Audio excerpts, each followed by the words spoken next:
सांगली जिल्ह्यातील मनेराजोरी, अंजनी, कौलापूर, माधवनगर आणि पद्माळे या गावांमध्ये मंगळवारी मोजणी प्रस्तावित होती। या सर्व गावांना माजी खासदार राजू शेट्टी, जिल्हाध्यक्ष महेश खराडे, किसान सभेचे राज्याध्यक्ष कॉम्रेड उमेश देशमुख यांनी या सर्व गावांना भेटी देखील दिल्या, पण एकाही गावामध्ये मोजणी मात्र होऊ दिली नाही।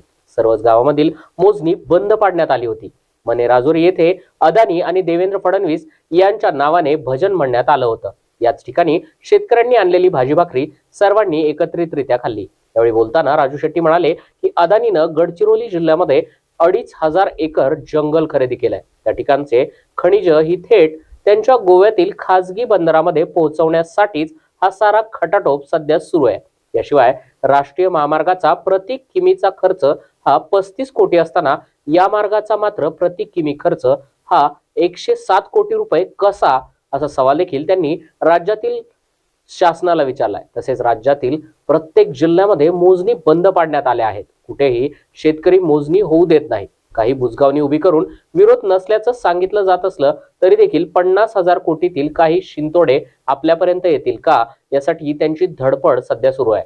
शासकीय कर्मचाऱ्यांनी देखील मोजणीसाठी जास्त आग्रही राहू नये आणि शेतकऱ्यांनी गावामध्ये आम्ही शक्तीपीठसाठी जमीन द्यायची नाही म्हणून सांगितल्यावर सारखं गावामध्ये येऊ नये, अन्यथा आमच्याशी गाठ आहे, असा इशारा राजू शेट्टींनी दिला आहे। शक्तीपीठ महामार्ग जो सांगली जिल्ह्यातून जातो त्यापैकी मनेराजोरी, अंजनी, सावडी, कौलापूर, माधवनगर, पद्माळे आणि कर्नाळ या भागात आज मोजणीला आलेले आहेत आणि मोजणी बंद पाडलेली आहे।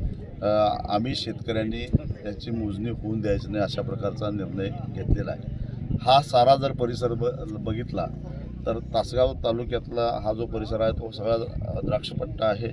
त्याच्यामध्ये एकापेक्षा एक निर्यातक्षम द्राक्ष उत्पादन करणारे हे सारे शेतकरी आहेत। इथं जमिनीची किंमत जर बघितली तर 35 ते 40 लाख रुपये एकर आहे आणि असं असताना कवडीमोल किमतीनं या जमिनी घेण्याचा प्रयत्न या ठिकाणी होतोय।